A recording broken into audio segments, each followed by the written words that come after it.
Hello everyone, and we are live. In the next videos, I will introduce myself so you can actually see me. Today we are going to talk about something really interesting. One of our team members went out on a date, and when she arrived to her date, he said, "Oh, you smell like my mom." So they both wear Dolce and Gabbana. What happens when you buy industrial designer brands? You have to remember that only if a bottle costs $200 or $300, that have a bit of a few essential oils in it. But most perfumes, eau de toilette, they're synthetics, and they're not meant to be worn on your skin because it has alcohol. So it's very bad for your skin.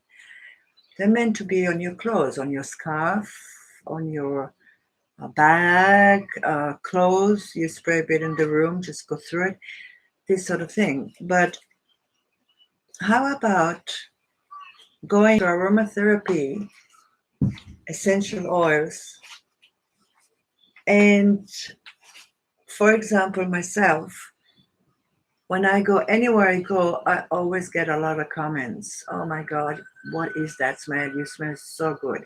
That is because I do my own perfume. I take the flower ylang ylang. It's a beautiful essential oil, ylang ylang, which means flower of flower. So you can imagine how sensual and beautiful the smell is. Plus, it's healing and therapeutic. And I mix it together with rose garnium. Now, rose garnium, best essential oil for anxiety, for stress. So I mix ylang ylang, rose garnium, put a bit of carrier oil, which is almond oil, is not bad, only a bit. You mix the whole thing up, and then you take one drop behind your ears, in your neck, wherever you really like to put it, and it stays there forever. And not only it smells amazing, but it's healing you at the same time. And we are going to today. I'm going to read a bit of aromatherapy through the ages. Aromatherapy has a long history. Various parts of plants have been utilized for religious, medicinal, and cosmetic purposes by numerous civilizations through the ages. One of the first uses of aromatherapy was probably as a result of the smoke produced by burning plants. This process was among the earliest recorded forms of treatment and was used mainly to get rid of evil spirits, for it was traditionally thought that disease was caused by an evil spirit inhabiting the sick person's body. The gradual association between the healing of various conditions and the aroma of certain plants might well have served as the foundation for the healing art we today call aromatherapy. In ancient civilizations, certain plants were considered sacred and used as offerings in ritual practice. Often by burning them, remains of incense have been found in Egypt dating back to about 1500 years before Christus. Incense was considered to be the food of the gods. Plants considered to be sacred were thought to have special powers. And so the connection between holy plants and healing was an obvious one to make.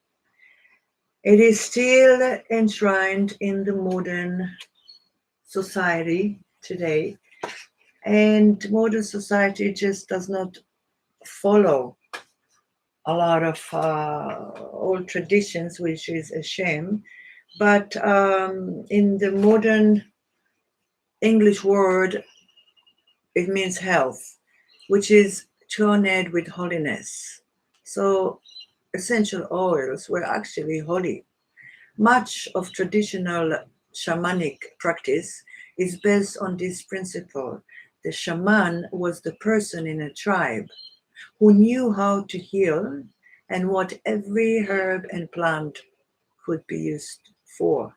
He often used certain powerful plants to achieve the trance-like state necessary to enter the other world in order to obtain healing from the ancestors or the spirits, or to meditate on behalf of tribal members.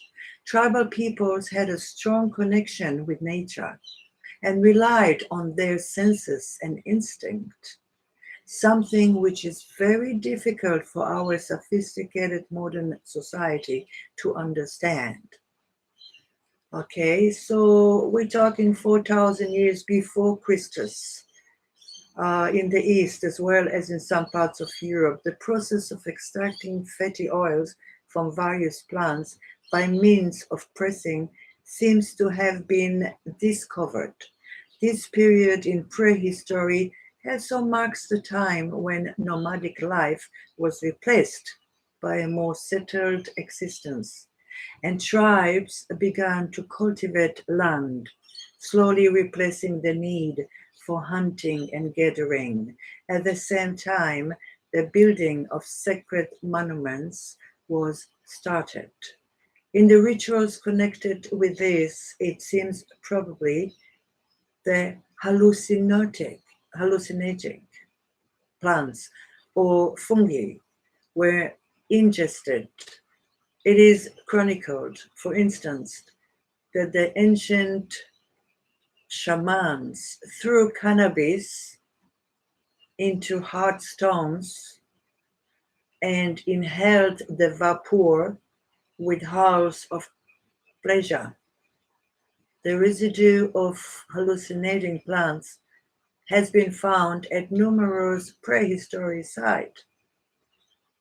There is some anthropological evidence to suggest that using plants in this manner may have provided an important and particularly powerful way in which early people were able to communicate with other forms of nature as well as with other realms of existence.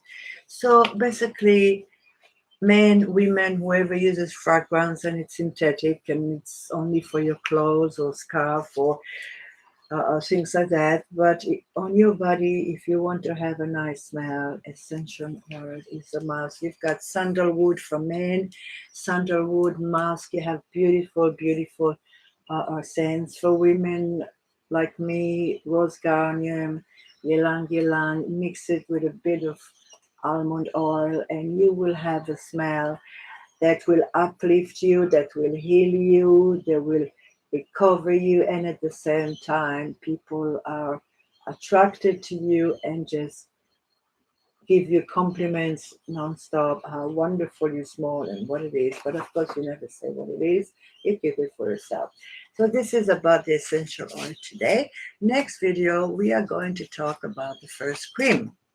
How was the first cream made? Bye bye everyone.